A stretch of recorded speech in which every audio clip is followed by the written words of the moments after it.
At 2 in the morning, the second-floor hallway of the Malvern estate was the kind of quiet that money buys, and Sadie Rourke was on her knees in the middle of it, with one hand pressed hard over her own mouth. She was 26. She'd been mopping that floor since 6 the evening before, and the sleeve of her uniform had slipped just far enough to show the small bruise inside her left elbow. Around her wrist, she wore a thread of red string, faded almost pink. In her other hand, she held a phone she didn't dare hang up. The man on the other end wasn't shouting. That was the worst part of it. He talked the way a man reads a grocery list, calm, patient, taking his time, and what he was explaining to her, step by step, was exactly how he was going to take her 8-year-old brother away from her. And Sadie broke. She heard herself say it out loud, in a house where she was paid 3 times the going rate for one reason only, because she wasn't supposed to make a sound. Please, please don't take my brother. I'll do anything you want. Just don't take my brother. What she didn't know was that the heavy oak door behind her had opened about 90 seconds earlier. She hadn't heard it.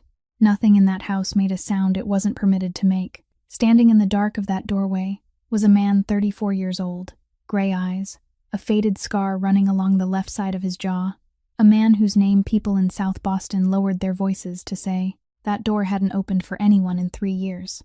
He didn't interrupt her. He didn't clear his throat. He stood in the dark and he listened to every single word. And when she finally turned and saw him and started apologizing, terrified she'd lost her job on top of everything else, he didn't raise his voice, and he didn't tell her it would be all right. He knelt down on that hallway floor until his eyes were level with hers, held out one open hand, and waited for her to place the phone in it herself. Then he asked her one question, and it had nothing to do with money. Nobody in that house understood yet what a woman begging on her knees at 2 in the morning had just done. If this story moves you tonight, tap that like button so it reaches someone who needs to hear it. Share it with a person who's ever fought alone for someone they love. And subscribe, because we tell stories like this here every single day. Now let's go back to 8 hours before that door ever opened. At 6 o'clock in the evening, Sadie Rourke tied back her hair at the servants' entrance and began her shift, just as she had on every other evening through the past 2 winters. Mrs. Ward handed her the list for the second-floor wing and said nothing more, because there was nothing that needed to be said. At Malvern Manor, there were 3 rules no one ever wrote down, yet everyone who passed through the gates learned them within the first week. Walk softly, don't look, don't ask. They paid her 3 times what she could earn anywhere else, not because she cleaned better than anyone, but because she knew how to make herself invisible, and Sadie was so good at it that sometimes even she forgot she was standing in the room. She pushed her supply cart along the long corridor, and when she heard the shoes of a man in a suit approaching from the opposite direction, she pressed herself against the wall, lowered her head, and pulled her sleeve down to cover her left elbow. By now, the movement had become a reflex, quick and precise as the blink of an eye. The man walked past without looking at her, and Sadie felt her whole body ease with relief. She had finished cleaning 2 rooms when her stomach began to growl. There was half a sandwich in her apron pocket that she had wrapped up at lunchtime, and she had meant to eat it, but then she thought of breakfast the next morning, folded it closed again, and pushed it deep into the bottom of her pocket beside the follow-up appointment slip that had been folded into quarters so many times the creases were nearly worn through. She drank water from the faucet in the supply room and kept going. At 9 o'clock, she went down to the staff break room. Toby was sitting at the plastic table in the corner, his legs swinging without touching the floor, his head bent close over his notebook. He was 8 years old, and he was doing the most serious work in the world. Every page in that notebook held a drawing of a hand, the thumb folded inward, the index finger extended, a small arrow showing the direction the wrist was supposed to turn. Beneath each picture, Toby had written a word in large, slanting pencil strokes. It was the notebook he called his book for teaching grown-ups, because, according to him, grown-ups learned very slowly, so they needed pictures if they were going to remember. He looked up when he saw his sister's shadow fall across the table, smiled, and held out the notebook to show her the new page. At that exact moment, the hearing aid in his right ear let out a piercing squeal and went silent. Toby winced, raised his hand, tapped the plastic casing twice, waited a moment, then gave up. He didn't complain. He had never complained about it. He simply turned his whole body toward his sister, because he knew that if he looked directly at a person's mouth, he could still understand almost everything, and that was how he had managed for the past several years, neatly and naturally, the way other people wore glasses. Sadie sat down in the chair across from him. She raised her hand to ask whether he was hungry. Toby pushed her hand down, signed that he had already eaten, then pointed to the page, meaning that they had to study first. He carefully shaped each of her fingers into the proper position, stern as an old school teacher. And when she got it wrong for the second time, he sighed exactly the way grown-ups sighed, making her laugh out loud, the first laugh she had given all day. Then Toby stopped. He wanted to tell her about something that had happened at school, and he began with the sign he had used since he was very small, his hand open, his thumb touching his chin. Mother. He stopped halfway through. He wasn't confused or sad. He only frowned slightly, like someone who had misspelled a word, then changed hands and lightly traced his index finger along his cheek, the sign that meant sister. Then he continued his story, full of excitement, no longer noticing what had happened. Sadie noticed. She sat still for a moment, and through her mind passed the thought she was always trying not to think, that she and her brother had exactly one relative left in the world, and that person had disappeared immediately after the funeral without leaving a phone number. Mrs.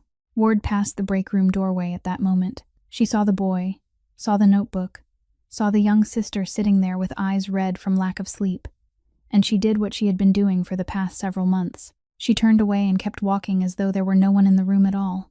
Sadie watched her disappear, gratitude rising so high it tightened her throat. She bent down, kissed her brother's hair, told him to sit quietly and behave, then pushed her supply cart toward the staircase leading to the second floor. Her phone was still resting silently in her apron pocket, and she had no idea that in only a few hours it would ring. At the same moment, Sadie was pushing her supply cart up to the second floor. At the far end of the corridor, behind an oak door, Ezra Malvern sat with a phone pressed to his ear and said nothing for nearly a full minute. The man on the other end was a dealer from the north, speaking quickly and laughing as he talked, laying out the details of a shipment that would soon be arriving at the harbor and the amount of money it could bring in if the Malvern family allowed it to pass through their docks. The man talked for a very long time. He used words like opportunity, like market, like everyone does it these days.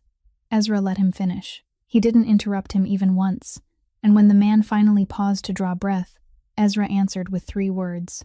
No, my docks.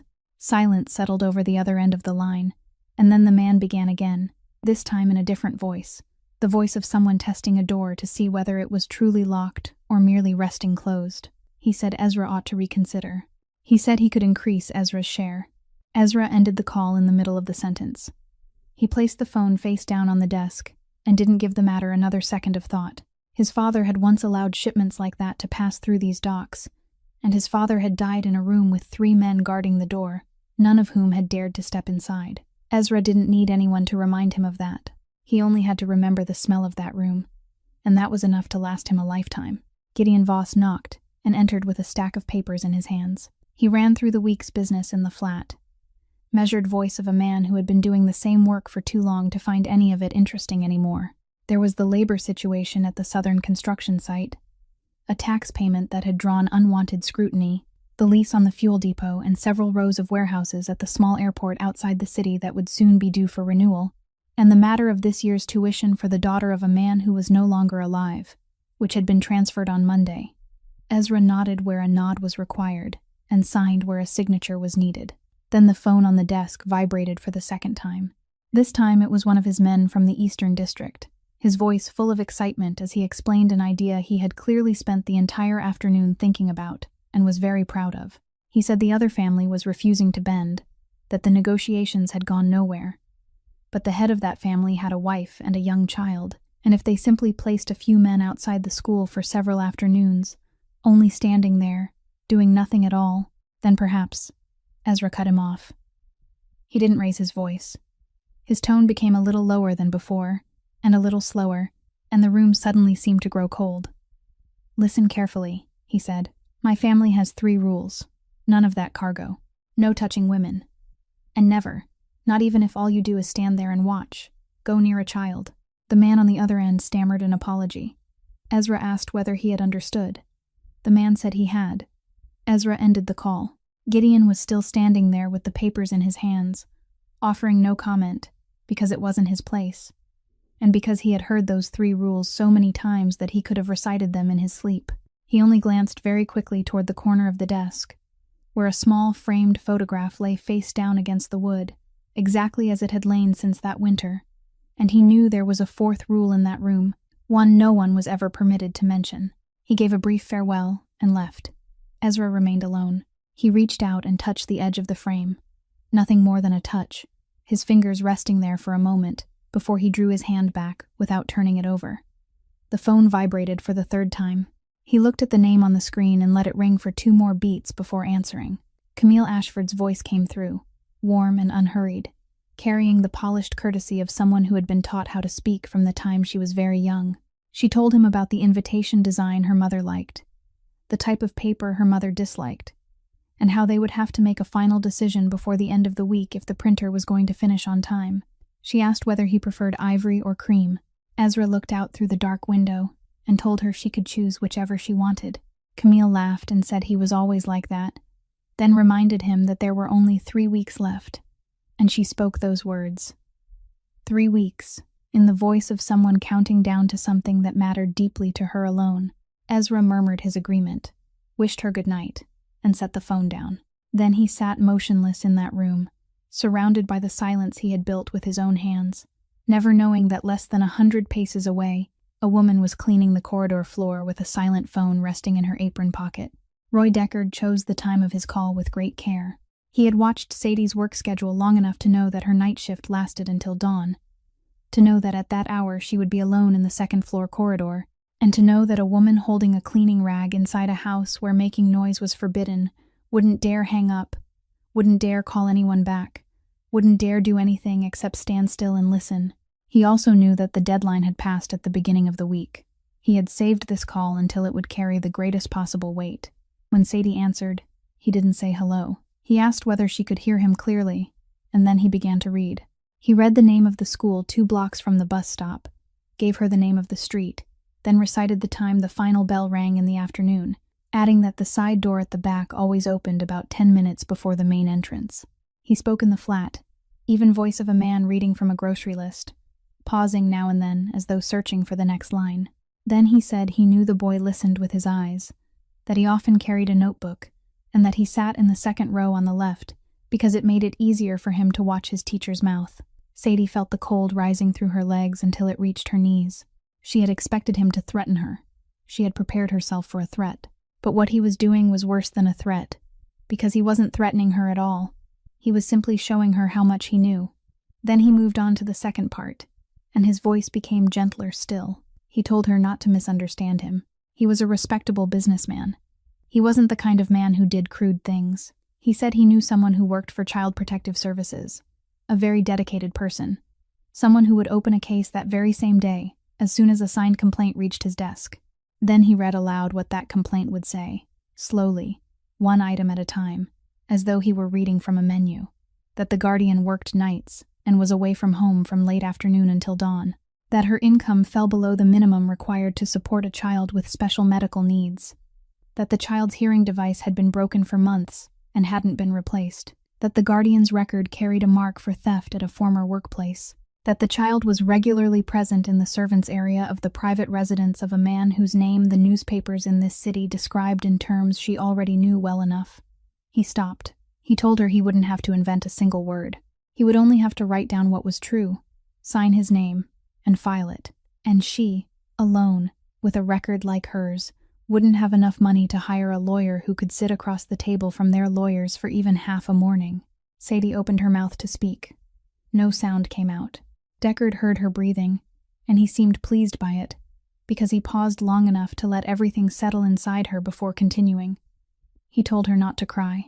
He didn't like the thought of matters having to go that far, and he had another way that would be easier for both of them.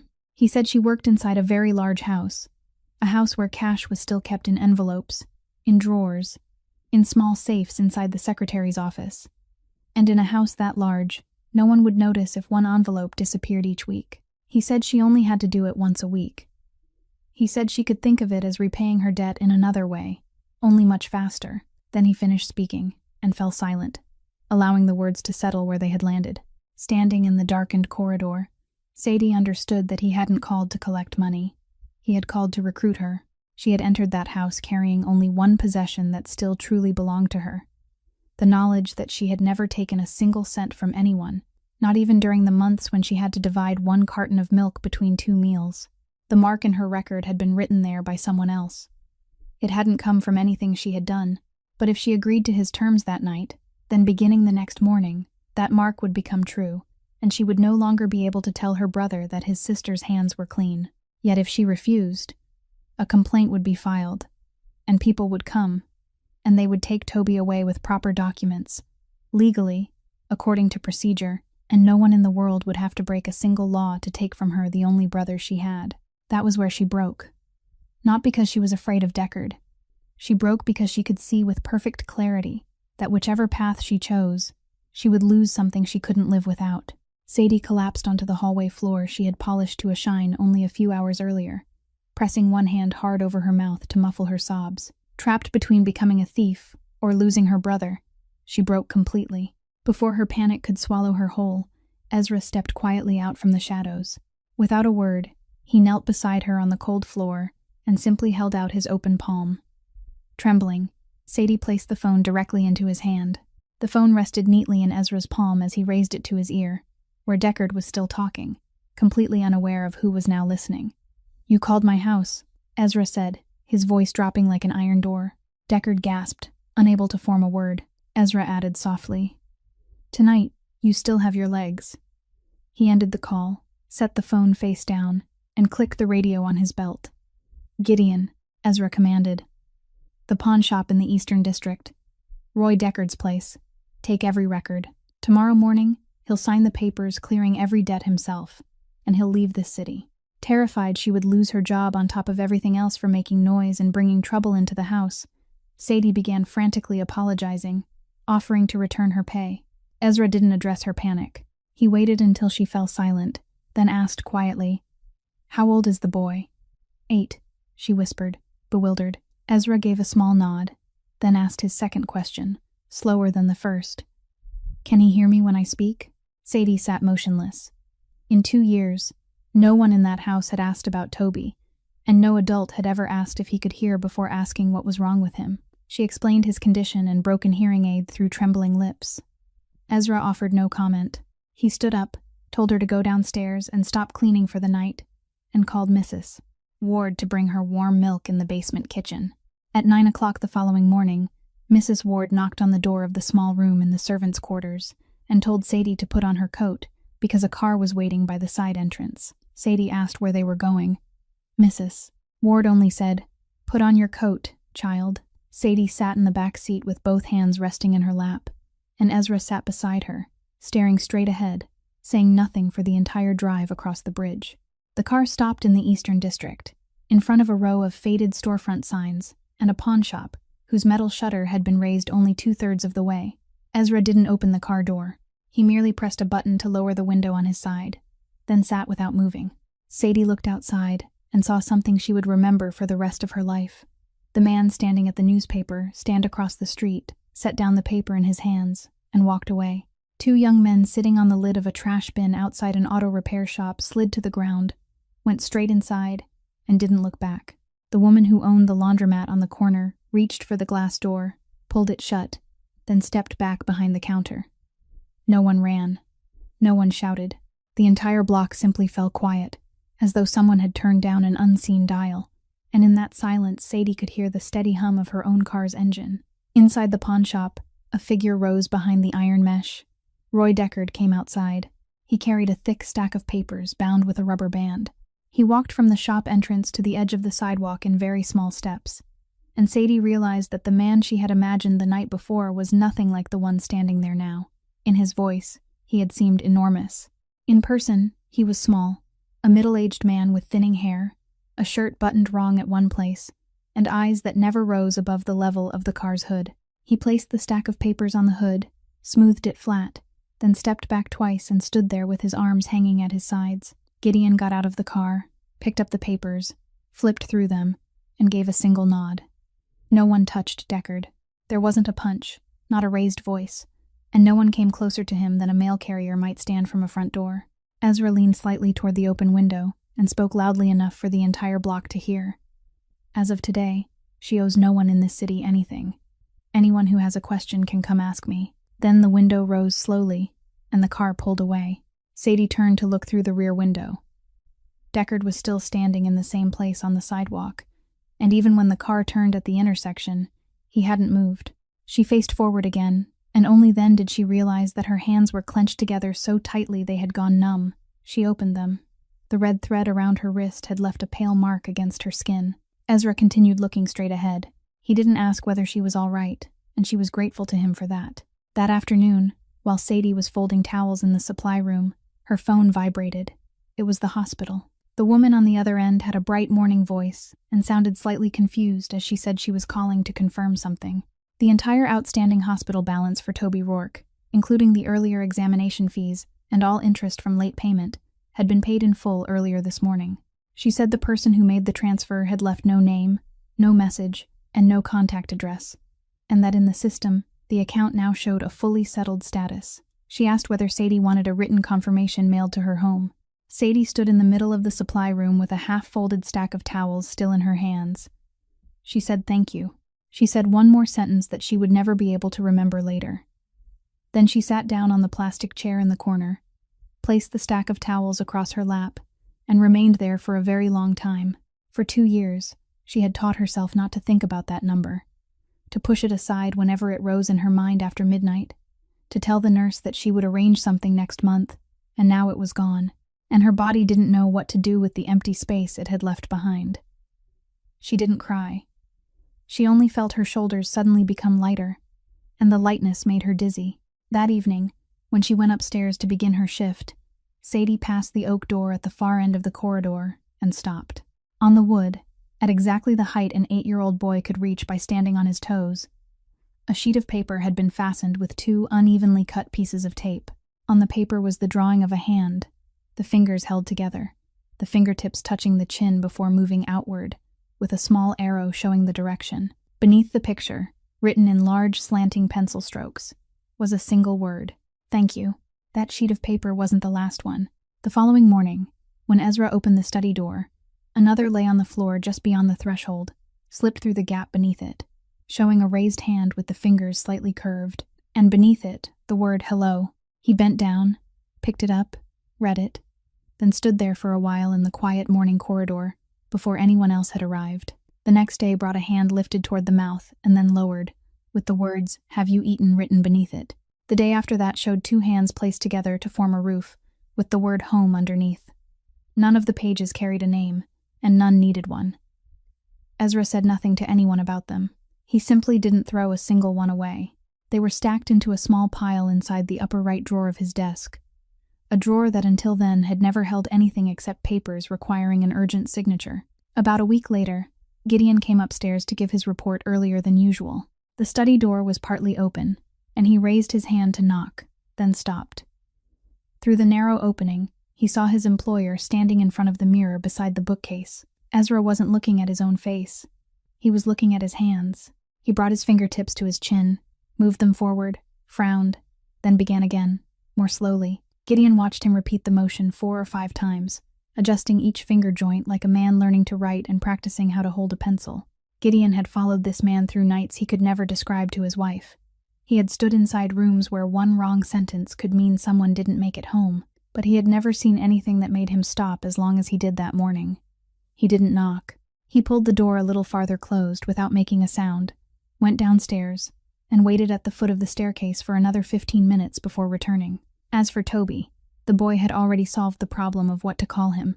He didn't know Ezra's name. In the kitchen, people called him the boss, and in the yard, they called him Mr. Malvern, but both were too difficult to understand by watching someone's mouth. So Toby called him Uncle Who Doesn't Talk. He explained it to his sister with perfect seriousness, saying that the first time they met, the man hadn't said a single word. He had only looked at him, and people who looked at you for that long were usually kind, because unkind people tended to turn their eyes away.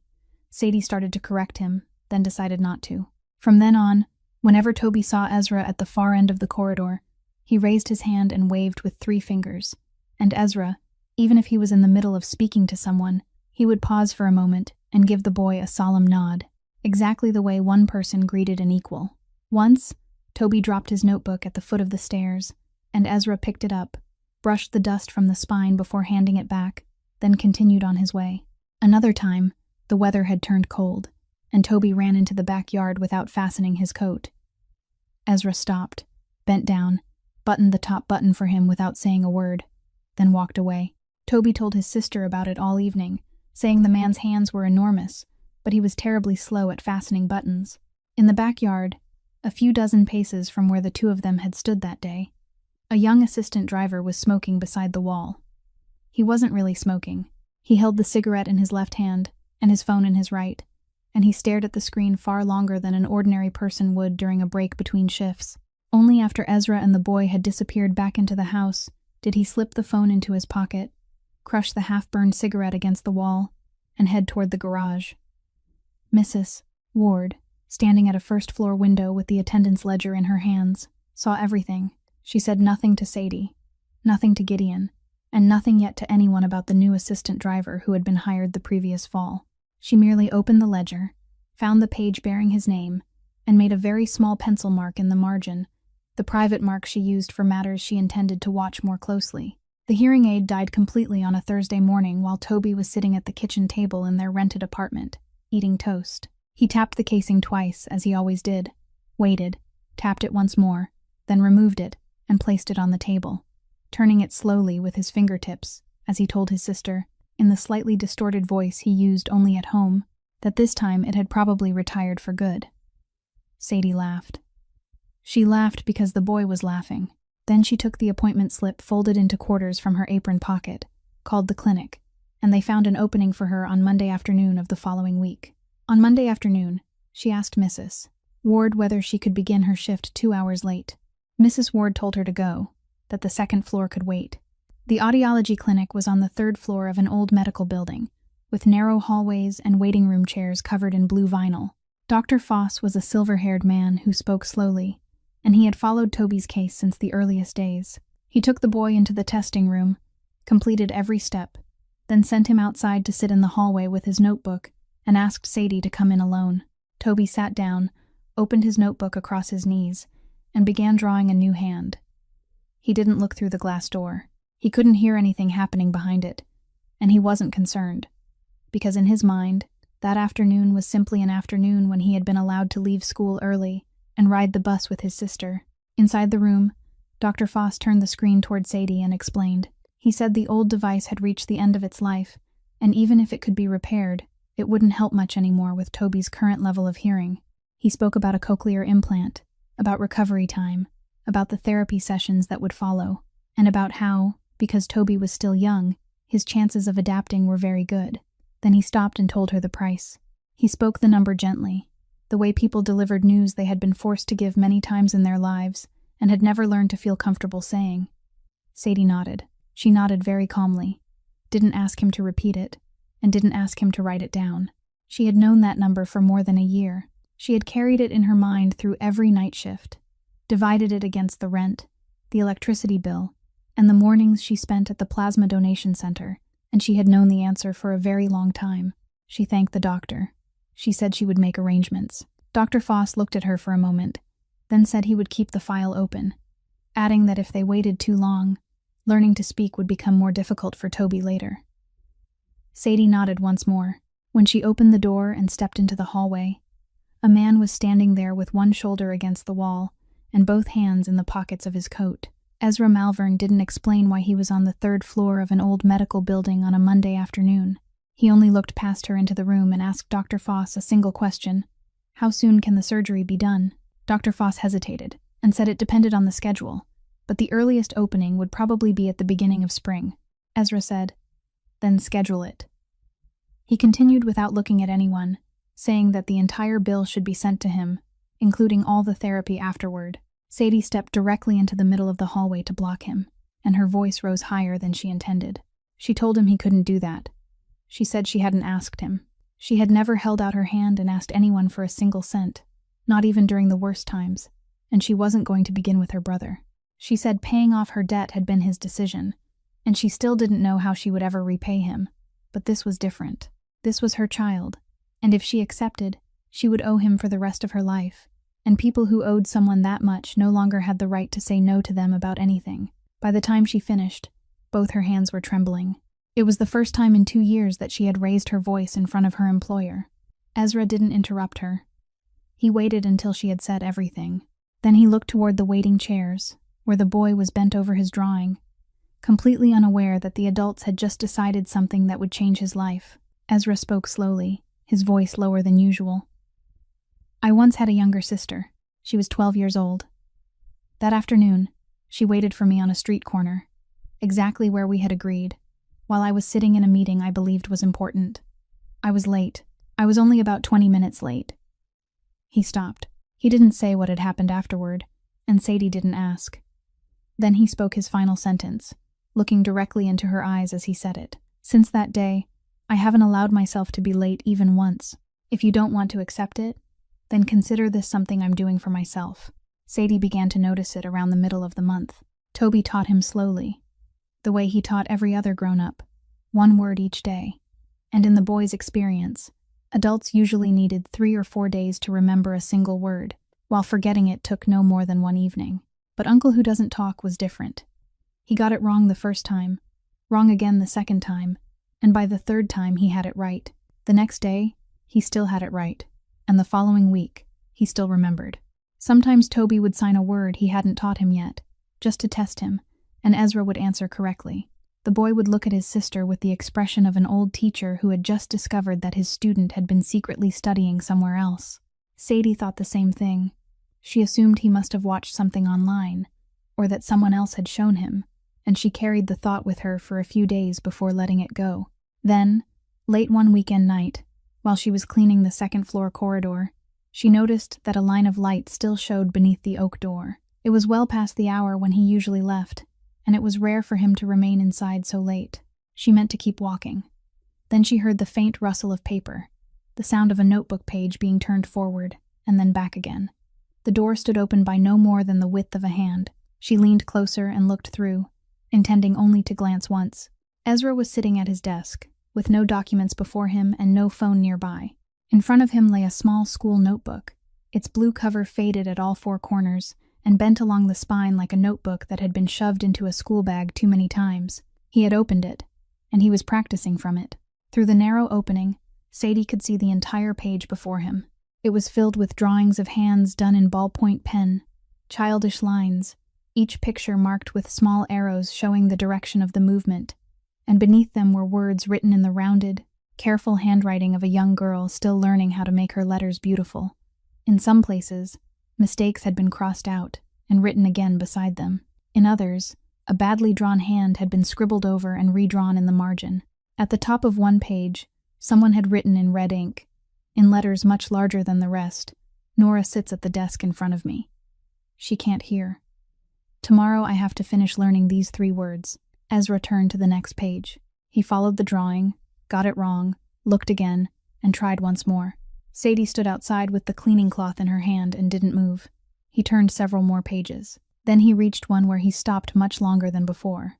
From where she stood, Sadie could see that the upper half of the page held 2 drawings, while the lower half was blank. In the final picture, the pen strokes had gone only halfway. The hand was unfinished, with 2 fingers missing. The arrow showing the direction of movement had never been drawn. Beneath it, the sentence stopped after the words "older brother of." There was nothing after the word "of." Near the bottom of the page was a small blot of ink, the kind left behind when someone rests the tip of a pen against the paper and is suddenly called away. Ezra didn't turn to the next page. He sat motionless for a very long time, one hand resting lightly near the edge of the paper, without touching the unfinished words.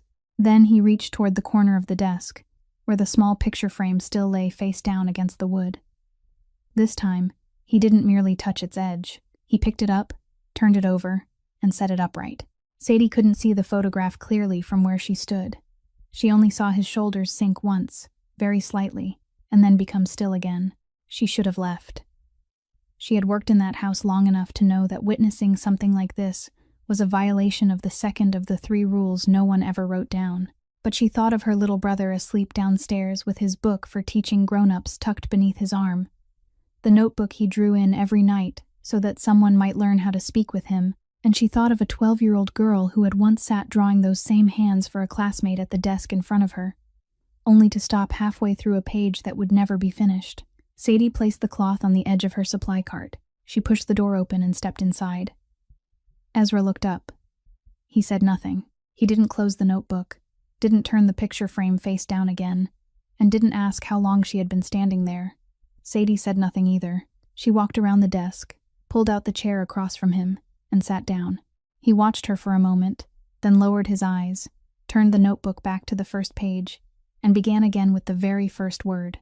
The desk lamp burned through the entire night. Beyond the window, the sky changed from black to gray, then to the pale, washed-out color that comes just before dawn, and inside that room, neither of them spoke a single word until morning broke.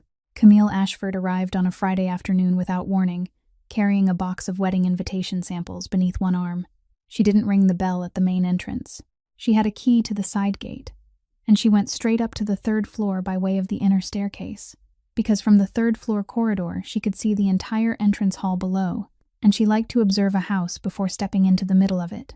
She stopped at the railing. Below, at the foot of the grand staircase, Ezra was standing beside a boy of about 8, wearing an old coat. She saw him bend down. She watched him raise both hands, unfold the boy's collar where it had turned inward, smooth it flat, then press it gently into place, slowly and carefully, with the particular kind of care shown by someone afraid of damaging something. The boy said something, and Camille saw Ezra lift one hand and make an unfamiliar gesture, and the boy laughed. Camille remained motionless on the third floor long enough to count 3 of her own breaths. Then she adjusted the strap of her handbag and went downstairs. She encountered Toby in the middle of the entrance hall after Ezra had disappeared toward the study. She stopped in front of him, leaned down slightly, and asked in the sweetest voice she possessed what his name was. Toby didn't hear her in time. He looked up and watched her mouth, but she had already finished speaking and was smiling as she waited for an answer. He didn't know what to do with a question that had already passed him by. He stepped back exactly once, hugged his notebook against his chest, and bowed his head in greeting, just as his sister had taught him when he was very small. Camille kept her smile perfectly in place. She straightened and told Mrs. Ward, who was standing at the end of the corridor, that he was absolutely adorable, then added in the same voice that servants in her family's home used to bring their children to work as well, until her mother decided that allowing it made children lose their proper manners. Mrs. Ward didn't answer. Dinner was served in the smaller dining room. Camille ate very little, spoke a great deal, and discussed everything except the one thing she wanted to ask until they were halfway through the main course. Then she set down her fork, touched her napkin to her lips, and said she had been thinking about how the household would be managed in the future. She said that once the 2 families were joined, there would be many arrangements to make, and she asked whether he intended to keep the entire current staff or whether they ought to review everyone and simplify matters. She said the word review as lightly as though she were talking about replacing the curtains. Ezra didn't answer at once. He set his glass down on the table, and the sound of its base touching the wood was the loudest sound heard in the room all evening. Then he spoke. "There is a woman in this house named Sadie Rourke. She has a younger brother. Both of them are under my protection. You don't need to know anything more." Camille blinked exactly once. Her smile didn't disappear or even fade, but something behind it had just rearranged itself. She said, "Of course, darling," then reached for the box of invitation samples, opened it, and asked whether he preferred ivory or cream, exactly as she had during the phone call. The rest of dinner passed very smoothly. That night, inside a suite at a hotel downtown, Camille removed her shoes, sat on the edge of the bed, and made a call. The person on the other end didn't say hello. Neither did she. She asked which week the audit was scheduled to begin. She listened to the answer, then rose, walked to the window, and said in the same gentle voice she had used when asking about the color of the invitations that they had less time than she had thought.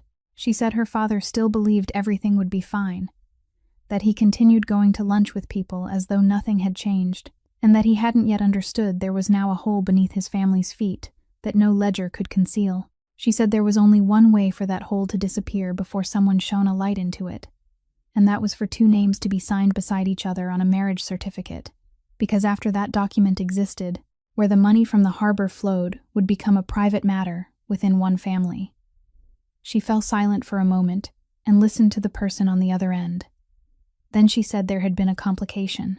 She said there was a woman who cleaned floors in that house and a young boy, and she wanted to know everything about the two siblings, from their bank records, medical files, and background records to whether they had any surviving relatives.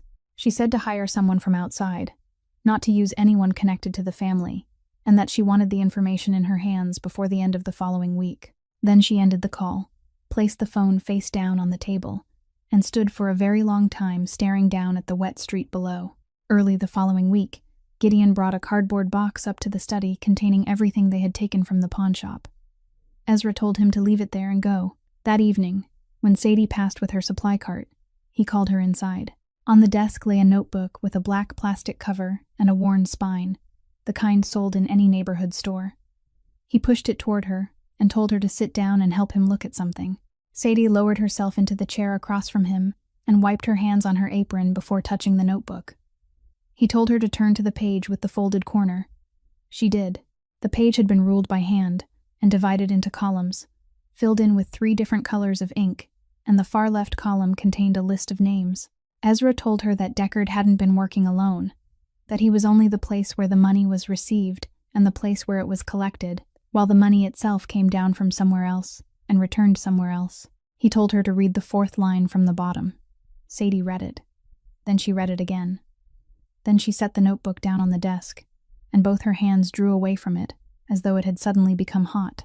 The name on the 4th line belonged to the evening shift manager at the place where she had worked before coming to this house. She had told that story to exactly one person in her life, the nurse at the clinic, and she had told it only because she had been asked, not because she had wanted to.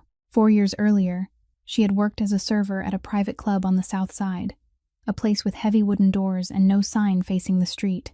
She cleared tables, collected glasses, folded napkins, and worked the evening shift because the evening shift paid more. One night, while cleaning the back room, she found a notebook beneath a chair, exactly like the one now resting on the desk. And she did what any decent person would have done. She carried it upstairs and handed it to the manager. The man accepted it and thanked her very politely, and 3 days later, she was called upstairs. They said money had disappeared from a drawer behind the bar. They said they had reviewed the security footage. They didn't call the police, and they told her they were showing mercy because she was still young, then dismissed her that same afternoon. She had stood in the rear corridor of that club for nearly an hour, begging to see the footage, and no one opened the door for her. The note in her employment record was born that afternoon, and it had followed her across the city for 4 years. It had disqualified her from 3 jobs she was qualified to do. It was the reason she had been forced to accept night work, and it was the first line anyone wishing to file a complaint against her would copy down. Ezra looked at her, and he didn't ask a question. He waited. Sadie turned the notebook back to the first page, her hand trembling slightly. At the very top of that page was a line of initials and a surname. She wasn't familiar with the names used in that world, but she had heard that one twice during the past week. Once from Mrs. Ward when she announced that a guest had arrived, and once in the voice of the woman sitting at the small dining table, asking about the color of the wedding invitations. Sadie lifted her eyes to him. Ezra gave a very small nod, confirming what she had just understood, and said that the operation had been running on the south side since before he took control of the house, that it lent money at rates no one could ever repay, and that it fed men like Deckard at the lowest level and other names higher above him. He said his family had refused that money since his father's time, and he had kept that refusal from the day he took the chair. Sadie remained silent for a very long time. For the past 2 years, whenever she stood before the faucet in the supply room at 3 o'clock in the morning, she had told herself that some people were simply born to walk a steeper road than others, and she had learned to accept it the way people accepted the weather. But now, sitting there with the notebook open on the desk, she understood that there had never been any weather at all. The stain on her record had been written by a man afraid of losing his job, written to silence her. The debt that had been choking her for 2 years belonged to an operation with names, structure, and people behind it. And the man who had just pushed the notebook toward her, the man this entire city called by the names newspapers like to print in bold, was the only person in that whole story who had looked at that money and said no, long before he had ever known there was someone in the world named Sadie Rourke. The preoperative examination lasted longer than expected. Dr. Foss repeated the measurements, took several more scans, and explained everything to Toby by drawing an ear on a sheet of scrap paper, with a thin line running inside it. The boy nodded with the solemn air of someone who understood, then asked whether he would be able to hear a train whistle afterward. because he had read in a book that train whistles were very loud. By the time the three of them left the medical building, darkness had fallen, and the rain had begun. Gideon was driving. Ezra sat in the front passenger seat. Sadie and Toby sat in the back, the boy holding the scrap of paper with the drawing of the ear, as though it were a certificate of achievement. They had been on the road for about 20 minutes when the car reached the bridge. Halfway across, the headlights of a vehicle ahead came on at the same moment that two more cars moved in from the neighboring lanes. And in less time than it took to draw a breath, their car was trapped between three front ends, one blocking the road ahead, two pressing in from both sides before moving back to seal off the rear. No horns sounded. No one got out. The three pairs of headlights remained fixed in place, shining directly through the windows, while the rain cut across their beams in thin white strands. Gideon reached beneath his seat. Ezra said, "Don't." Gideon stopped. Ezra continued without turning around. "Stay here. Lock the doors. Don't let the two in the back look outside." Then he opened the door and stepped out. He stood in the rain at the center of the bridge and did something Gideon had never seen him do before. He removed his coat. Holding it in one hand, he extended it outward and turned slowly in a full circle so that the people in all three cars could clearly see both sides of his body, his waist, and both of his empty hands. Then he draped the coat over one arm and stood waiting, his wet hair clinging to his forehead, his soaked shirt pressed against his shoulders. The door of the car blocking the road ahead opened. One man stepped out, followed by two more from the other vehicles. They stopped several paces away from him, and not one of them came any closer. Ezra spoke. His voice was scarcely louder than the rain, but on that deserted bridge, it didn't need to be. He said he knew who had sent them. He said he knew how much they had been paid for a night like this, and he told them the amount wasn't worth trading away the rest of the life of a man with a family. The man nearest to him opened his mouth to speak. Ezra didn't let him. He lifted one hand and pointed toward the car behind him, toward the rear window clouded with condensation. He said there was a child inside that car. He said the boy was 8 years old, that he had just left the hospital, and that he was sitting there holding a piece of paper with a drawing of his own ear. Then Ezra spoke his final sentence, more slowly than all the ones before it. "You have a few minutes left to decide what kind of men you want to be tonight." No one answered. The rain struck the roofs of the three vehicles with a steady patter. One of the men raised a hand and wiped the water from his face, and somehow that single movement caused the whole formation to come apart. The man standing closest took one step backward. Then he turned away. Car doors closed.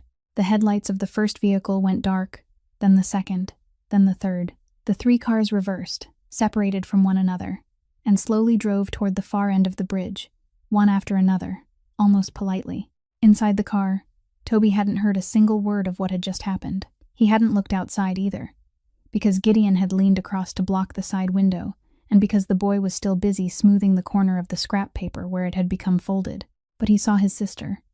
He saw her shoulders draw inward, saw her hands clench together until her knuckles turned white, and saw her breathing through her mouth. Toby didn't ask anything. He loosened one of her hands, slipped his small fingers between hers, and held on. Then he rested his head against her arm and remained perfectly still. Sadie lowered her face, pressed her cheek against her brother's hair, and closed her eyes. The car door opened. Ezra climbed inside, bringing with him a rush of cold air and the smell of rain. He said nothing about what had just happened. He only turned toward the back seat, and he didn't hand the coat to Sadie. He opened it and placed it around the boy's shoulders first, drawing both sides together to cover his neck, and only then did he look at her. Sadie gave a small shake of her head to tell him she was all right. Ezra still pulled the broad edge of the coat farther across and covered her shoulders with it as well. Then he faced forward again and told Gideon to keep driving. 3 days after the rainy night on the bridge, a man was waiting outside the gates of the estate from early morning. Mrs. Ward was the first to see him. She went outside, asked what he wanted, and the man said he was Sadie Rourke's uncle. When Sadie stepped onto the front steps, she recognized him at once, even though 4 years had left him thinner and turned almost all of his hair gray. Garrett Rourke wore a coat far too light for the weather, and he remained at the bottom of the steps, not daring to come any closer. He began to speak, and by his second sentence, Sadie knew he had rehearsed it. He spoke about how wrong he had been. He spoke about nights in another city, lying awake and staring at the ceiling while thinking of his niece and nephew. He said he had been ill, and illness had given him time to reconsider everything. He said he wanted to see the boy once, only once, and afterward he would go wherever she wanted him to go. He said all of it with his eyes reddening at exactly the right moment, and his voice breaking in exactly the right places, while Sadie stood on the steps and listened to the end without interrupting him and without crying. When he stopped, she spoke. "You were there the day my parents were buried. The next day, you left. They asked whether you would take in the 2 children, and you signed a paper saying you weren't in a position to do it. I still keep a copy of that paper in the metal box beneath my bed." She said it very calmly. Then she continued, "I was 22 years old. I signed the papers taking responsibility for my brother with a hand that shook so badly they had to ask me to sign a second time. I don't blame you. I'm only saying it the way it happened." Then she told him to go home. Garrett didn't argue. That was the strangest part, and it was what Sadie would remember much later. He didn't argue, didn't plead again, and didn't finish performing the rest of the speech he had so clearly memorized. He only stood there for another moment, then asked a question that hadn't been part of his rehearsal. He asked how the boy communicated now. Sadie went still. She answered that he spoke with his hands and understood people by watching their mouths. Garrett nodded slowly, like a man committing something to memory. Then he turned and walked toward the gates, both hands buried deep in the pockets of his thin coat, and he didn't look back once. The following morning, at the newsstand on the corner near the bus stop, a tabloid carried on one of its inside pages a distant, slightly blurred photograph of a woman in a servant's uniform leading a young boy by the hand across the estate's backyard, beneath a headline that made Mrs. Ward fold the newspaper shut as soon as she read it and refused to show it to anyone. Inside the house, people began falling silent whenever Sadie passed, and there was no cruelty in that silence. It was only the silence of people who didn't know what they were supposed to say. Ezra never mentioned the article. At noon, he merely called Gideon upstairs and handed him a sealed envelope. There was no money inside. It contained a copy of a property lease, along with the payment schedule and expiration date, the contract showing that the entire printing facility the newspaper rented to run its presses each night belonged to a subsidiary of the Malvern family. Ezra told Gideon to deliver it personally. Wait until they had finished reading it, then repeat one sentence exactly. Tell them I'm not forbidding anyone from writing anything. They may write whatever they please, but beginning next month, they can find somewhere else to print it. Gideon left at 1 o'clock that afternoon. By 4, the article had disappeared from the newspaper's online edition, and where it had once appeared, there was only a notice saying the content was under review. By 6, the editor-in-chief had called to request a private meeting. Ezra told Gideon to answer that none was necessary. That afternoon, when Mrs. Ward opened the attendance ledger to complete the weekly records, she stopped at the page with the small pencil mark in the margin. She took up her pen, drew a line through the name of the young assistant driver, and wrote beside it that he had left his position as of that day. No one in the house asked why Trent Holloway no longer worked there, and no one asked why he never returned to collect the belongings still inside his locker. That evening, Sadie went up to the second floor as usual. As she passed the oak door, she saw that it stood slightly open. Ezra was sitting inside with a stack of papers, and when she went by, he didn't look up. He only spoke through the doorway in an ordinary voice, as though discussing the weather, and told her that whatever was happening outside had nothing to do with her, and she mustn't let it enter her mind. Sadie remained at the threshold for several seconds. Then she thanked him and pushed her supply cart farther down the corridor. Mrs. Miriam Cortez from Child Protective Services arrived on Wednesday afternoon, exactly at the appointed time, and the first thing she did was ask whether she might remove her shoes at the door. Sadie had been cleaning the rented apartment since morning, had changed Toby's bed linens, and had bought a box of cookies to place in the middle of the table. Mrs. Cortez hadn't come looking for faults. She sat and spoke with the boy for about 15 minutes, let him teach her 2 signs from his notebook, and studied them with great care. She didn't get them right until the 3rd try, which made him laugh out loud.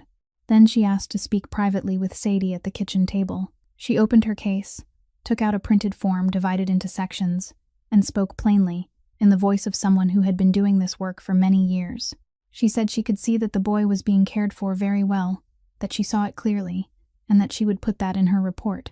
But she also said her office had received a complaint, and once a complaint had been filed, she was required to complete every section. She asked about Sadie's working hours. Sadie answered, "Mrs." Cortez wrote it down. She asked who watched the child during those hours. Sadie said he stayed in the staff break room, with the housekeeper keeping an eye on him.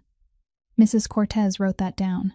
She asked about income, rent, health insurance, whether the boy's surgery had been scheduled, and who would be paying for it. Sadie answered every question clearly and concealed nothing, and as she watched the tip of Mrs. Cortez's pen move across the page, she understood that each honest answer she gave was becoming another line of writing that a skilled lawyer could someday read aloud in a courtroom. Before leaving, Mrs. Cortez folded the paper and quietly told her not to worry too much, then advised her to reduce her night shifts if there was any possible way. She said it with the expression of someone who knew she had just offered impossible advice. That evening, Sadie repacked her brother's school bag for the next morning. She took out his pencil case, then his lunchbox, and in the innermost compartment, where the zipper always caught, and the boy had to tug it twice before it opened, her fingers found a sheet of paper folded into quarters. She unfolded it. The writing was large and slanted, carefully formed in pencil, with several words written over because the first attempt had wandered off the line. Sister, I can't hear very well, but I can count. I counted. You come home at 2:00. You sleep until 6:30. Then you cook for me, take me to school, and only afterward do you go back and sleep a little more. That isn't enough. My teacher says grown-ups need more sleep, and I see you wrap up your sandwich and put it away again. You think I don't notice. I notice everything. The other day, that man came. He said he was our uncle. If I go live with him, you won't be so tired. I won't be angry with you. I really won't. I won't take my notebook with me. You keep it. Keep it so you'll remember how to talk to me later. I'm afraid that if you don't use it for a long time, you'll forget. Sadie read the whole note. Then she read it again from the beginning. Then she folded it along the same old creases, placed it on the table, and sat without moving. She didn't cry at once. She went into the bedroom to look at him sleeping, pulled the blanket up to his shoulders, and stood there for a while. She washed his lunchbox. She hung his coat on its hook.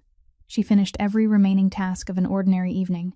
It wasn't until nearly 3:00 in the morning, while she was standing in the servant's kitchen in the basement of the estate, pouring herself a glass of water before the final round of cleaning, that her legs could no longer hold her.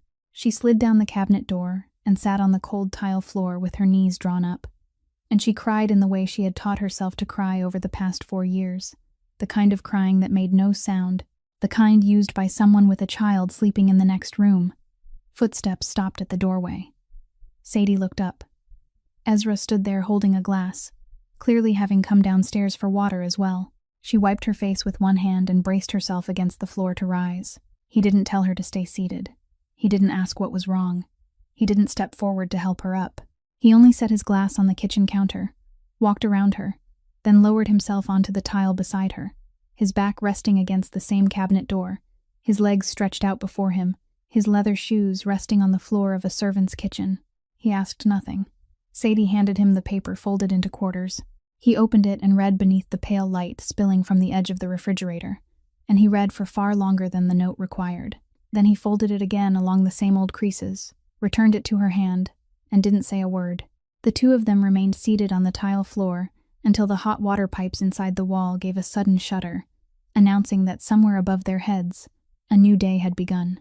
The council summoned him on Friday evening to the long room on the top floor of the eastern wing, where 7 old men sat around a table older than any of them. Aldo Ferrante sat at the head.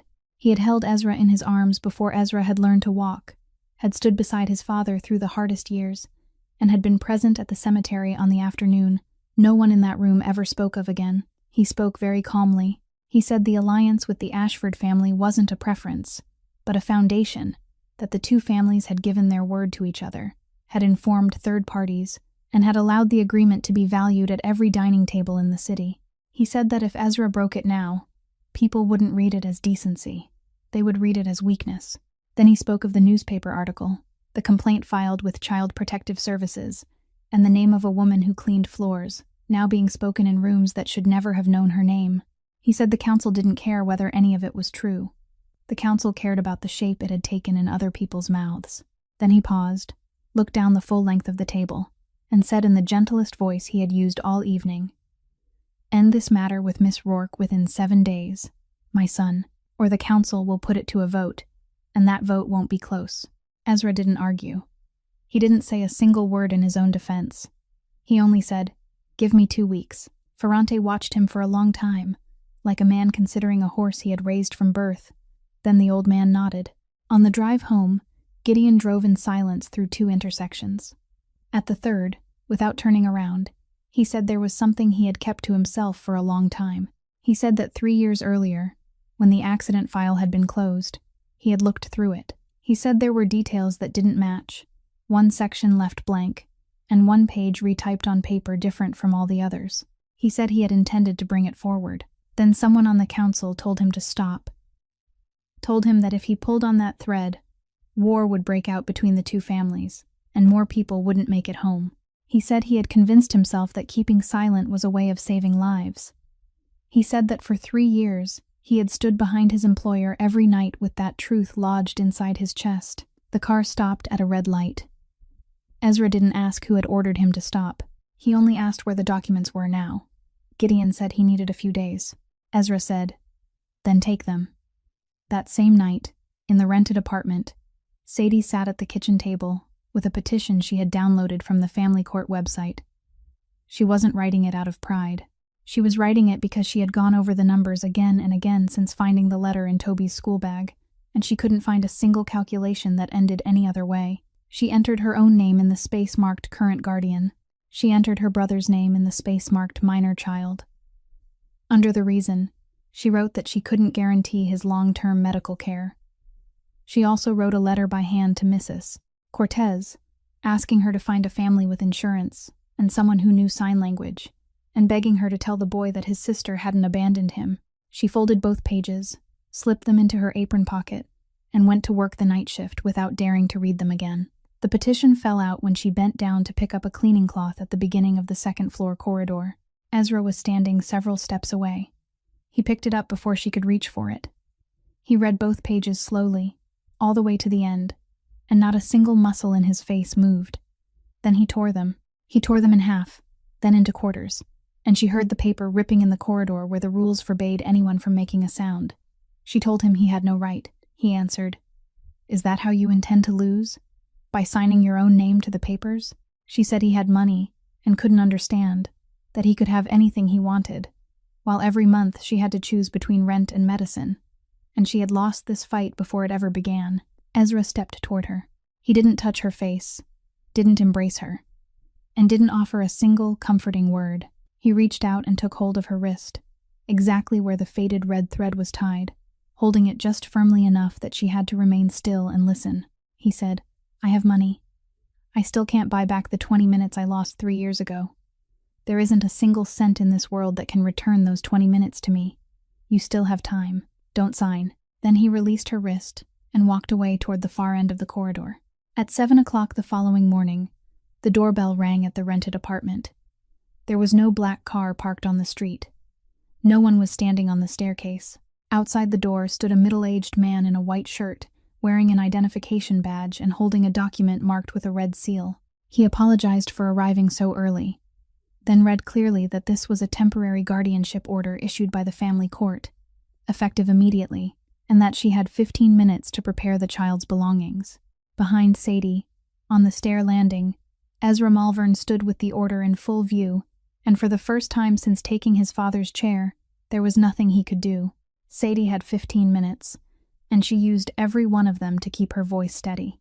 She went into the bedroom, woke her brother by touching his shoulder gently as she did every morning, and when the boy opened his eyes, she smiled and spoke slowly, turning her face fully toward him so he could read her lips clearly, telling him that he didn't have to go to school that morning, that a relative had come to take him out for a while, and that she only had a little work left to finish before joining him later. Toby sat up, rubbed his eyes, and asked whether it was the uncle who had come the other day. She said it was. He nodded, accepting the arrangement as easily as children accept the decisions adults make for them, then went to the closet and took out his coat by himself. Sadie folded 2 changes of clothes and placed them in his backpack, then added the unfinished box of cookies left from Mrs. Cortez's visit. She sat down in front of him and told him to remember to eat breakfast, not to go hungry, to thank anyone who gave him something, and not to run into the street. He told her he already knew all that. She asked where his notebook was. He patted the front of his coat to show her it was already inside. She told him to keep it safe, because she hadn't finished learning yet. Toby smiled and signed the sentence he always signed each morning before walking into school. Then he went to the door on his own, walked down the steps on his own, and climbed into the car on his own. No one pulled him. No one carried him. The man in the white shirt fastened his seatbelt, while Garrett Rourke sat behind the wheel with both hands gripping it tightly and never once turned around. The car door closed. The vehicle disappeared around the corner. Only then did Sadie collapse onto the front step, both hands braced against the cold concrete, unable to rise again. On the landing behind her, Ezra had already lifted his phone before the car vanished from sight. He called his lawyer and spoke very quickly, each sentence short and precise, saying that a temporary guardianship order had been issued during the night, that he needed to know which office had received it and who had signed it, and that he wanted an emergency petition to revoke it, filed the moment the courthouse opened. He listened to the person on the other end for about half a minute, then asked a question that made his shoulders stiffen. He asked what would happen if the child were taken out of state.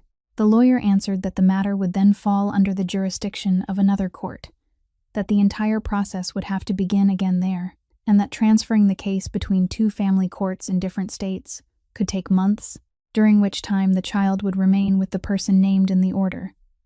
Ezra ended the call. He called Gideon. "Find that car," he said.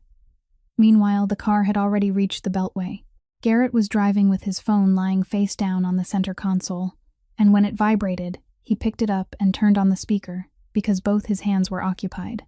Camille Ashford's voice filled the car, unhurried and courteous as always. She asked whether everything had been completed. He said it had. She said good, then began giving instructions. She told him to drive straight to the airport, not to stop for breakfast, and not to stop for gas. She said someone was already waiting there, and all the documents had been prepared. Then she continued, and that was when she forgot she was speaking over the speaker. She told him he didn't have to worry about what came next, because the boy wouldn't be staying with him. She said he would be taken across several states, given new papers, then placed in a private residential facility somewhere where not a single person in the entire state knew sign language, so that on paper he would appear to be a child receiving proper care, while in reality he wouldn't be able to tell anyone anything. Garrett asked what would happen to the girl. Camille gave a soft laugh. She said the girl would search for him, of course, and keep searching until she ran out of money, which wouldn't take long. Then she delivered her final sentence, in the same voice she used when asking about the color of wedding invitations. She said, "Who is a deaf child going to sue?" The line went silent because she had ended the call. Garrett sat motionless behind the wheel. Then he raised his eyes to the rearview mirror. In the back seat, Toby was fully awake now. He had watched the road through the window long enough to know that it wasn't leading toward his school, and wasn't leading toward the large house either. He didn't cry. He only looked directly into the mirror, and when he caught the man's eyes there, he raised both hands in front of his chest, palms turned upward and lifting slightly, the sign he knew anyone could understand, even without having learned a single word. "Where is my sister?" He repeated it, more patiently this time, exactly as he taught grown-ups from his notebook. "Where is my sister?" Garrett Rourke watched those small hands in the mirror for about 3 seconds.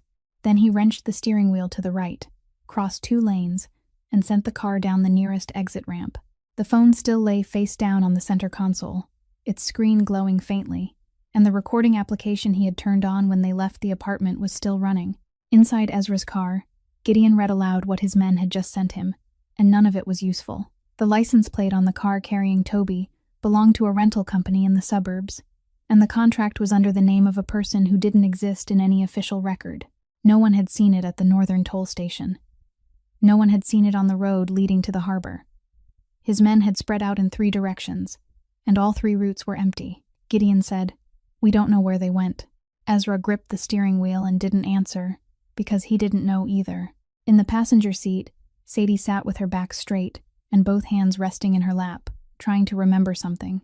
The word airport had been circling inside her mind ever since they left the front steps, and she couldn't understand why it felt so familiar. Then she remembered. She didn't remember through reason, but through a smell, the scent of damp towels and lingering perfume inside the limousines she had once been made to clean during the night shift at the club on the South Side 4 years earlier. Back then, her work hadn't been limited to folding napkins. On some nights, she had to ride with the cars all the way to their destination, wait for the passengers to get out, then clean the interior before the drivers returned. And the place where they took those passengers was never the main airport. It was a private airstrip in the western suburbs, with only 2 rows of hangars, a fuel station, and a barrier gate where the driver had to enter a code. She had waited at that gate more times than she wanted to remember. Sadie turned and said the name of the place. She also gave them the name of the road that led to it, an unmarked turn just beyond an old truckway station. She said that family never flew out of the regular airport. Gideon lifted his eyes from the screen. Ezra didn't ask her to repeat a single word. He moved the car into the left lane and accelerated. Sadie's phone vibrated. An unknown number. She answered, and her uncle's voice came through, broken by the wind rushing through an open window. He told her to listen until he had finished. He said he had left the Beltway and was heading west, that the boy was sitting directly behind him, that he was unharmed and holding his notebook. He said he wasn't taking him to the meeting place anymore. He said, "I was wrong. I'm not asking you to forgive me. I'm only asking what you need me to do now." Sadie told him to pull over somewhere with people and lights, and not to stop anywhere isolated. She told him to keep the line open and not hang up. Then she said one more thing, and she was surprised that her voice didn't tremble. "Let me speak to my brother." He held the phone toward the back seat, and from the other end came the breathing of a child pressing the speaker against an ear that couldn't hear. Sadie spoke anyway. She said, "I'm coming to get you. Stay where you are and hold on tightly to your notebook." She knew he couldn't hear a single word. She still finished the sentence. Then she ended the call and made a second one. Ezra's lawyer answered after the first ring. Sadie introduced herself and didn't give him time to ask who she was. She said the petition for the temporary guardianship order included a sworn statement, that the statement contained false information, and then she read each false claim aloud.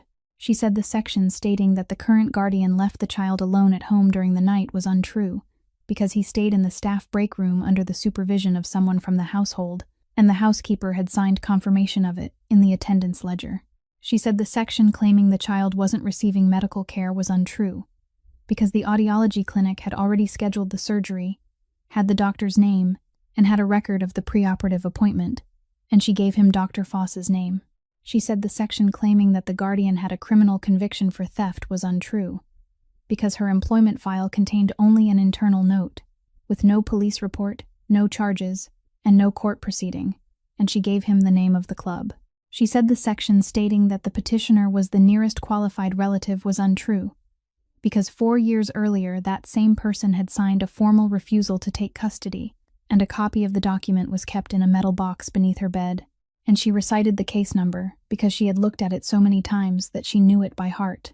The lawyer on the other end remained silent for several seconds, then asked whether she could repeat the case number. She repeated it. He said he would call the judge on emergency duty immediately. Sadie said, "Let me speak to the judge." He hesitated. She said, "For 4 years, I've been the person who signed every paper concerning that boy, and they're going to ask questions that only I can answer." Beyond the car windows, the streetlights grew farther apart and then disappeared entirely, and on the western horizon, in the middle of the darkness, a low row of blue lights blinked in a straight line. Garrett pulled into a brightly lit gas station about a mile from the turnoff, and he remained in the car with the boy, leaving the engine running, the phone still in his hand. He had called back a second time to report his location, but at the far end of the unmarked road, Camille's men had already reached the airfield, and when the car failed to appear, they did what men like them always did when a plan began slipping from their grasp. They moved to an emergency alternative. Gideon learned that from one of his men only 2 minutes later. He said the plane was being prepared. He said they intended to take off without the boy and arrange for a car to meet them afterward, or perhaps they simply wanted the aircraft out of the state before anyone had time to ask what it was carrying. Ezra picked up his phone with one hand, his eyes still fixed on the road. He didn't call anyone at the airfield. He called his property manager, the man who, several weeks earlier, had briefly mentioned during the weekly report that the leases on a fuel depot and several rows of hangars at a small suburban airfield were approaching renewal. Ezra asked whether the lease was still in effect. The man said it was, until the end of the quarter. Ezra asked who owned the fuel depot. The man said our company owns it. They only rent it. Ezra said, "Then listen carefully. From this moment forward, not 1 liter of fuel is to be pumped there until I say otherwise. Call the station, read them the contract number, and read them the service suspension clause. If anyone asks, Tell them the owner has temporarily suspended operations for safety reasons, and written notice will follow tonight." Then he ended the call. 6 minutes later, on the other side of the city, the fuel station attendant set down the hose and apologized to the pilot, saying the system had just been locked by the owner of the depot, and he had no authority to reopen it. The plane had already taxied to the end of the taxiway, with only the fuel remaining in its tanks, enough to start the engines, but not enough to travel far. It stopped there with its wing lights still blinking, while inside the cockpit, people began calling one another. At the same time, inside the car, Sadie was speaking with the emergency judge. The judge asked her 3 questions, and all 3 were questions only the person who had signed every document concerning that boy for the past 4 years could answer without hesitation. Sadie recited the case number on the refusal of guardianship form. She gave the date of the preoperative appointment and the doctor's name. She named the housekeeper who had signed the confirmation in the attendance ledger. The judge told her to remain on the line. There was the sound of a keyboard. Then the judge returned and said that, based on the contradictions in the sworn statement attached to the petition, she was suspending the temporary guardianship order until a review hearing could be held, and that the suspension would be sent immediately to the electronic addresses of the court, Child Protective Services, and both parties. Sadie thanked her. She ended the call and sat without moving, her hands trembling so violently that she had to press them between her knees. Ezra said nothing. He only glanced at her very quickly, then turned into the gas station entrance. Garrett's car was parked beneath the canopy, and he had taken the boy inside to sit in the small waiting room with a vending machine and 2 rows of plastic chairs, because there were lights and other people there. Toby sat in the innermost row, his legs swinging without touching the floor, his notebook resting across his lap. Ezra pushed open the glass door and stepped inside. He didn't rush toward him. He stopped 2 steps away from the boy, then lowered himself to his knees until his eyes were level with Toby's, just as he had knelt on the second-floor corridor that night before a woman who was crying. Then he raised both hands. He moved slowly, and he made a mistake during the second word, forcing himself to stop and adjust his little finger, the same mistake the boy had been correcting for him throughout the past several weeks. "I'm here now." Toby watched those hands. Then he slid down from the chair and threw himself into Ezra's arms, wrapping both arms around his neck, the notebook striking Ezra's back with a dry thud. Sadie stood at the glass door and couldn't take another step. When she finally held her brother in her arms, she couldn't say a word either. She only pressed her cheek against his hair and held him that way for a very long time. Garrett stood in the corner with both hands in his pockets and waited until she looked up. Then he walked toward her and held out the notebook the boy had dropped, carrying it in both hands as though returning something that had never belonged to him. He said, "I'm not asking you to forgive me. I know that isn't possible. I'm only asking you to let me make this right." Sadie looked at him for a moment. Then she reached out and took the notebook. 2 days after the night at the gas station, Gideon Voss came up to the study carrying a thin file and placed it on the desk without saying a word. Ezra opened it. Inside was the page that had been replaced 3 years earlier, along with the original page that some clerk had never found the courage to destroy. The original contained the license plate number, the name of the registered owner, and the name of the driver. The surname written there was Ashford.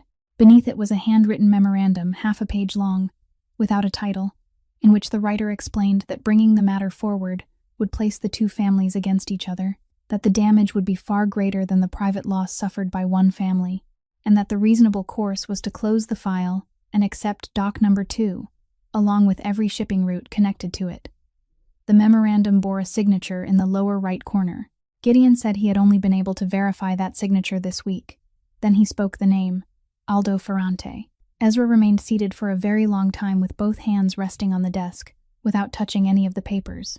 Then he stood, took the picture frame from the corner of the desk and the blue-covered notebook from the upper right drawer, tucked them both beneath his arm, and walked out. Ferrante's house stood on the north side of the city. The man who opened the door for Ezra had known him since childhood, and he asked no questions. He merely led him into the library. Ferrante was sitting there with a book across his lap and a light blanket covering his legs. The old man looked up and smiled, saying Ezra had come at just the right time because he had been about to call. Ezra didn't sit down. He walked to the table, placed the picture frame on the wood, and turned the photograph toward the old man. Then he set the blue notebook beside it and opened it to the exact page with the unfinished drawing of a hand and the 3 incomplete words. Ferrante's smile faded the way a candle goes out, slowly and without a sound. Ezra spoke. He said their family had 3 rules, and that he hadn't created them. They had existed long before him, and Ferrante himself had been the first person to recite them to Ezra when Ezra had still been too short to reach his shoulder. None of that cargo. No touching women. No touching children. He said that for 3 years, he had crossed this city forcing other men to obey those 3 rules. He said he had cut off one of his own men in the middle of a sentence because they had considered standing outside the gates of a school. Then he pointed toward the open notebook on the table and asked, "How much was that contract worth, sir?" Ferrante opened his mouth. He managed only 2 words, "My son," before stopping. He looked down at the page bearing the rounded handwriting of a 12-year-old girl, still learning to make her letters beautiful, at the place where the pen had completed only half the drawing of a hand before coming to an end, and he couldn't say anything more. He raised one hand as though to touch the edge of the notebook, then drew it back. Ezra stood there and waited. He waited longer than necessary, and during that time, the only sound in the entire room was the pendulum clock in the corner. Then he picked up the picture frame and the notebook, tucked them beneath his arm again, and turned toward the door. He never raised his voice once during the entire meeting, and that was why the servant standing in the hallway pressed himself against the wall when Ezra passed. The car was waiting below. Gideon stood beside the door, and he didn't ask where they were going. He only looked at Ezra's face and knew that there was one more place he intended to go that night, a place from which there would be no return. Ezra stepped down from the final stair. Sadie was standing directly in front of the car door. She had remained inside the car the entire time he was in the house because Gideon hadn't dared leave her alone, and she had stepped out when she saw Ezra emerge. She said nothing about the file. She said nothing about the old man upstairs. She stood there holding the book for teaching grown-ups against her chest with both hands, and she said that her brother would wake at 6:30 the next morning, just as he did every day. She said the first thing he would do was run to the kitchen table to see whether Uncle Ezra had left him a new word to practice. She said that if Ezra left that night, then the next morning Toby would raise both hands and ask her where he was, and she would have to answer him. Then she spoke her final sentence, and her voice broke on the last word. "I don't know how to sign to an 8-year-old child that someone has gone away and isn't coming back." Ezra stood motionless between the 2 car lights. Then he handed the blue notebook to Gideon and told him to return it to the same drawer, and he climbed into the car, taking the back seat beside her. The review hearing opened on Tuesday morning in a small courtroom on the 4th floor of the family courthouse. Toby wasn't present. That morning, the boy stayed at home with Mrs. Ward, and according to what she later recounted, he spent the entire morning teaching her how to sign the word T, correcting her again and again because she kept placing her thumb in the wrong position. Inside the courtroom, Sadie sat on the left side with the book for teaching grown-ups resting on her lap. Ezra sat in the very last row, wearing nothing unusual, accompanied by no one except Gideon. And throughout the entire hearing, he didn't speak a single word. The first person called was Garrett Rourke. He rose, and before his lawyer could say anything, he announced that he was withdrawing the petition.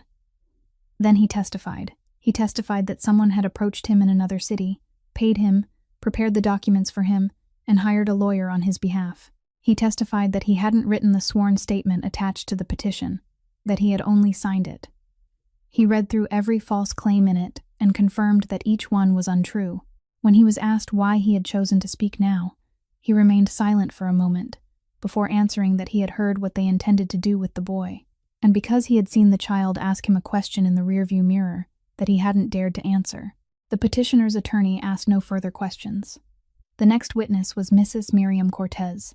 She took the stand carrying her case file and read her home visit report, the section recording Sadie's working hours, the section concerning her income, and the section concerning insurance, reading the exact lines Sadie had watched the tip of her pen write across the paper at the kitchen table that day. The judge listened to everything. Then she asked Mrs. Cortez whether, in her professional judgment, the child was receiving adequate care. Mrs. Cortez said she would like permission to answer that question with a piece of evidence. She said she had obtained the guardian's permission, and then she presented the notebook. She told the court that it wasn't a diary, that the boy had no idea he was documenting anything, and that he simply drew one sign each day to teach grown-ups how to speak with him. Then she opened it and began to read. She read the page showing a hand raised toward the mouth, with the words toasted bread written beneath it, and in the corner, a smaller sentence saying that Sadie had burned one piece that morning, but she had eaten the burned one herself. She read the page showing two hands brought together, with the word wait written underneath, and beside it a note saying that Sadie had come home later than usual that day, but she had brought him a cookie in her apron pocket. She read the page showing a hand placed against the forehead, with the word sick beneath it, and beside it a note saying that he had had a fever the night before, that Sadie had sat at the edge of his bed, and that all 3 times he woke up, she was still sitting there. She read the page showing an open hand touching the chin, the word mother, and beneath it a sentence that had been crossed out and rewritten as sister. Mrs. Cortez turned the pages slowly and read several more, and no one in the courtroom said anything. Someone in the row behind Sadie raised a hand to their face. The judge looked down at the notebook in Mrs. Cortez's hands for a very long time. Then she said that the court maintained many kinds of records intended to prove whether a child was being properly cared for, including pay statements, insurance contracts, and home visit reports, and that she had never seen one of those records created by the child himself, 1 page every day for 2 years, without ever knowing what he was recording. She asked Mrs. Cortez what was written on the final page. Mrs. Cortez turned to the last page and read aloud. It contained 3 drawings of hands, placed one after another, and beneath them, written in large, slanting pencil strokes, was a sentence. Home is where someone understands what you're saying. The judge remained silent for about 10 seconds. Then she issued her ruling. She revoked the temporary guardianship order in its entirety because of the false statements contained in the attached filing. She preserved Sadie Rourke's guardianship rights. She referred all related materials to the prosecutor's office for review of the responsibility of those who had prepared and submitted the false statement. Then she closed the file, and before bringing down the gavel, she added one final sentence without looking at the papers, her voice sounding as though she were speaking to herself.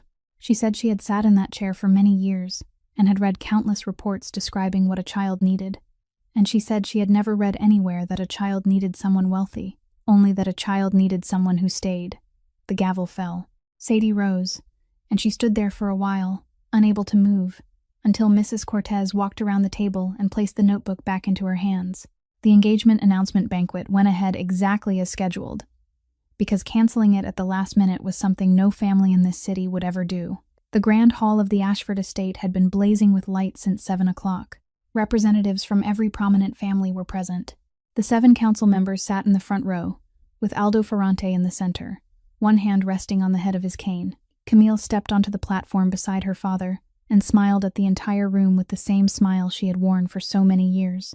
Ezra came up after her. In the inside pocket of his coat was the speech someone had prepared for him, folded in half, and he didn't take it out. He placed a small device on the lectern, adjusted the microphone, then pressed a button. Camille Ashford's voice filled the grand hall, unhurried and courteous, the very same voice she had used to greet the guests only minutes earlier. Everyone in the room heard her instruct Garrett to drive straight there, not to stop for breakfast, and not to stop for gas. Everyone heard her say that the boy wouldn't remain with the man named on the papers, that he would be taken across several states, given new documents, then placed in a residential institution somewhere where not a single person in the entire state knew sign language. Everyone heard her soft laugh as she spoke of the sister searching until she ran out of money. And everyone heard the final sentence, spoken in precisely the same voice she used when asking about the color of wedding invitations. Who is a deaf child going to sue? Ezra pressed stop. No one in the grand hall said a word. Somewhere near the back of the room, a glass was set down on a table, and the sound was so loud that people turned to look. Camille stood 3 steps away from the man who was meant to become her husband, her face drained white, her lips still holding the shape of a smile that no longer had anything beneath it to keep it alive. She opened her mouth. No sound came out. Then Ezra did the second thing. He took a thin file from inside his coat, opened it, and spread the pages across the white-covered table before the front row, turning them toward the 7 members of the council. He said this was the true financial position of the Ashford family as of the current quarter, not the version they had shown them in the fall. He said the audit would begin the following week.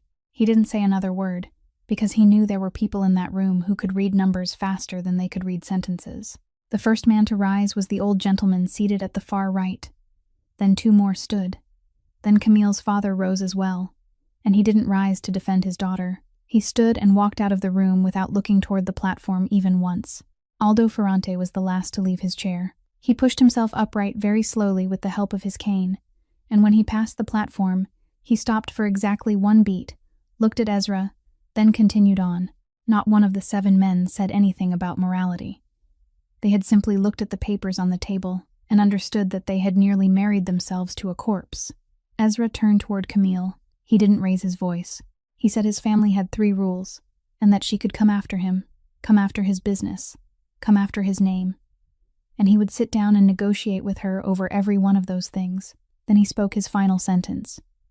"You went after a child. That is the one thing in my life that has no price." Camille didn't answer. She bent down, picked up her small handbag from the platform, and left through the side door alone, crossing a room where not one person stepped forward to offer her an arm. At the far end of the grand hall, near the servants' entrance, Sadie stood in her old coat. She had come because Gideon told her she should. As the old councilman passed, she stepped forward once and said, "Excuse me, may I ask you something?" The group stopped. Ferrante turned his head. Sadie didn't make a speech. She asked only one question, and she asked it very quietly. "You were going to vote him out because he stopped and listened until a woman who cleaned floors had finished speaking. But if the man who leads this family can no longer hear anyone at all, then what would you be keeping him for?" No one answered her. Ferrante looked at her longer than the others did, then gave the smallest nod and walked away. When only a few dozen people remained in the grand hall, Ezra stepped down from the platform and told those who had stayed that beginning that night, every Malvern operation that couldn't be brought into the light would be closed, and whatever could be done legally would be rebuilt from the ground up. Anyone who wished to leave could leave with honor. Anyone who remained would work by the new rules. Not one person in the room argued with him. Everyone there knew that the reason was an 8-year-old boy. Most of them had never even met. The surgery took place at the beginning of spring, and the months that followed were filled with regular therapy sessions at Dr. Foss's clinic. Toby could hear far more than before. He could hear the doorbell, hear water boiling, and on the first day he heard a train whistle coming from the harbor. He ran to the window and stood watching for a very long time, before turning around and saying that train whistles really were as loud as the books had described. But he still used his hands to speak. Once, Sadie asked why he didn't stop using signs altogether now that it would be more convenient. And the boy looked at her as though she had just said something completely absurd, then replied that Uncle Ezra had taken such a terribly long time to learn them all, and it would be a terrible waste to stop now. After that, no one ever brought up the matter again. One afternoon, Gideon stopped by with several documents that needed signatures and shared news from the other side of the city. The Ashford family had been under audit since the beginning of the quarter. Their assets had been frozen as part of the investigation, and Camille Ashford was being prosecuted for making false statements in documents submitted to the family court. He delivered the news in the flat, even voice of a man reading a weather report, then put the documents back into his case and stayed for dinner. The Malvern family had shut down everything that couldn't be brought into the light, keeping only the construction business and part of the harbor operations, conducting business more slowly, on a smaller scale, and cleanly. The Brookline estate had been sold. They now lived in a 2-story house in Dorchester, with concrete front steps and a backyard just large enough for a few pots of tomato plants that died every year. Sadie had returned to school. She was completing her degree in speech therapy, attending classes in the evening, and during the day she managed a small foundation that helped families whose children listened with their eyes, providing devices, interpreters, and tuition for sign language classes. The foundation bore the name of a 12-year-old girl who had once sat drawing pictures of hands in a faded blue notebook so she could speak with the classmate seated in front of her. One evening, while the two of them were washing dishes, Sadie asked Ezra whether he regretted it. She asked plainly, without softening the question. Ezra dried his hands on a towel, thought for a moment, then said that 3 years earlier, he had possessed nearly everything people believed they wanted, yet he had sat alone behind a closed door, and not once had anyone knocked on that door at night. He said he had far less now. Then he said that every evening, someone knocked and called him to dinner, and he wouldn't trade that for anything in the world. At that exact moment, footsteps came racing down the stairs.